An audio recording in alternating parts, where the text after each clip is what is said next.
The idea for this movie came from a deep-seated fear in doppelgangers. And I love the doppelganger mythologies and different movies that have dealt with them. And I just desperately wanted to make my offering to that sort of pantheon of evil double films. I think what really made it come together for me, that brought this idea together for me, was this idea that we are our own worst enemy, which is something I feel like we know intrinsically, but it is a truth that we tend to bury. We tend to blame the outsider and blame the other. When in this movie, the monster has our faces.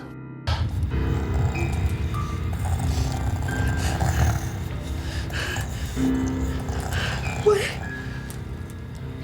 It's us. I think the reason doppelgangers have always been a source of fear for people is there's something just primal and unnatural feeling about seeing yourself. I think it is connected to this idea that in that one moment when you would have an encounter like that, you get a sense of your own mortality. It's almost like one of you has to go, right? And you sort of know that in your bones.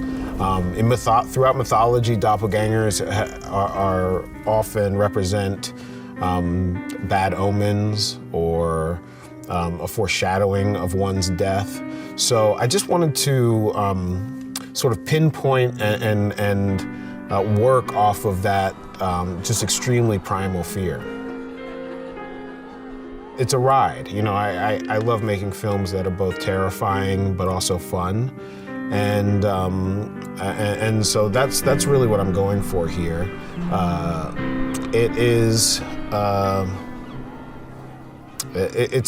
a film about Adelaide Wilson, our protagonist, played by Lupita Nyong'o, and she's a woman who has a trauma in her past that she has been dealing with throughout her life, and now she has kids and a husband and sort of the perfect American family, but that trauma is still lingering in her subconscious. I feel like it means like she's getting closer. Who? The mirror girl? Or at the very least, and at the most, in her conscious.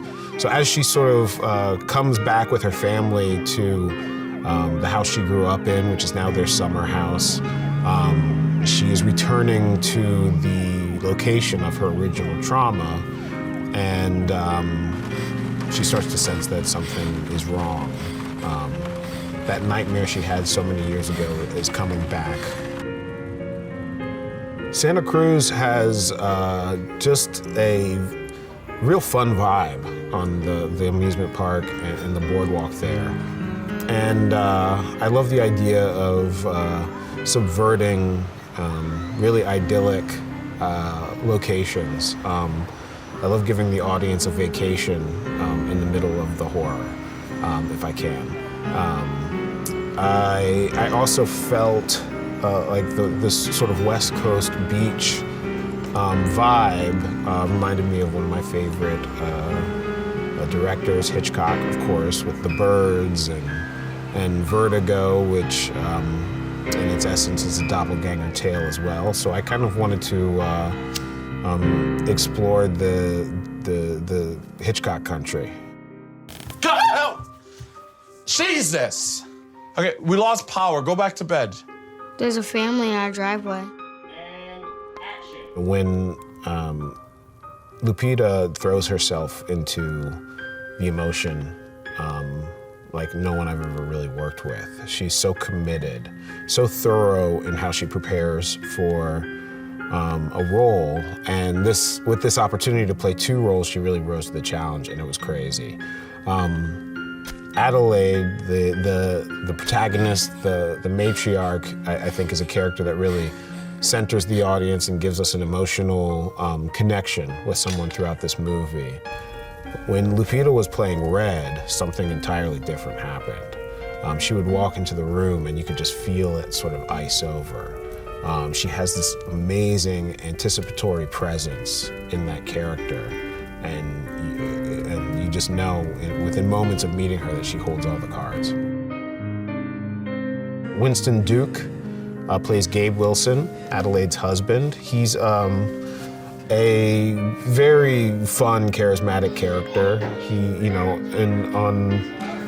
on first look, he is a sort of patriotic patriarch who is kind of a goofy dad, but one that has a certain enthusiasm and spontaneity that sort of makes him the spirit of the family. But he, you know, he doesn't think too far before he acts, and that's been a little bit of a strain in his relationship with Adelaide. And then he plays Abraham, who is Gabe's tethered. Abraham is a terrifying presence. He's big, he's hulking, and he is sort of single-minded, a very psychopathic and character, and completely devoted to Red's cause.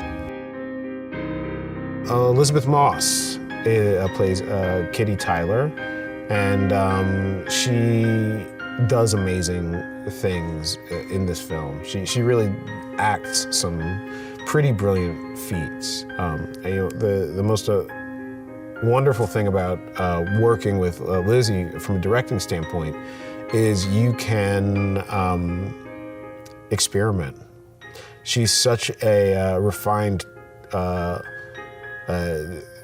such refined tools that you'll get a performance and a take of something that's so beautiful and so nuanced and weird and off balance, and then you say, okay, try another one like that but different, and she'll give you the hardest options you can imagine. And it was, you know, sort of meeting her and connecting with this idea that Kitty was Lizzie really brought that character into the fourth dimension. It really concretized who she was. Tim Heidecker plays Josh Tyler. He's a brilliant comedic actor and a brilliant actor.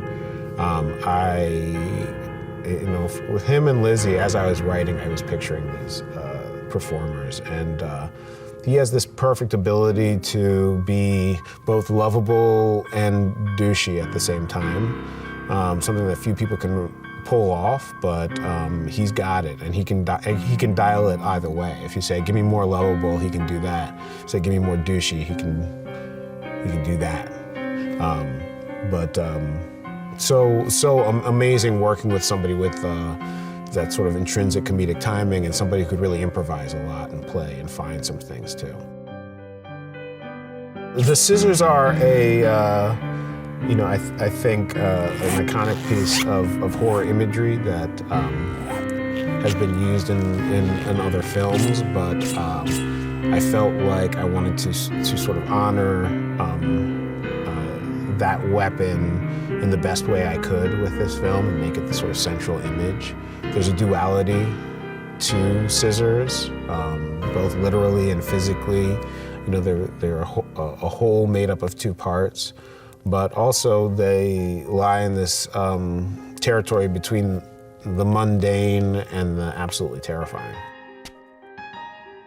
Horror has always been the way that I personally deal with my own fears. I love the genre for that reason, and I love the horror aesthetic for that reason. I think great horror is often grounded, which is you know, the way I love to do comedy as well, is to allow something crazy to be going on, but as best as possible, you try to marry it with reality. And Yeah, I don't see myself moving far from horror anytime soon. I tend to draw inspiration from my own fear. At some point I asked myself, what's the scariest thing for me personally? In this case, it was the idea of seeing myself. And then I think about what that's about. Why is seeing yourself so scary? I think no one really wants to look at their faults, their guilt, their demons. We all want to look elsewhere. This country and how this country looks at the world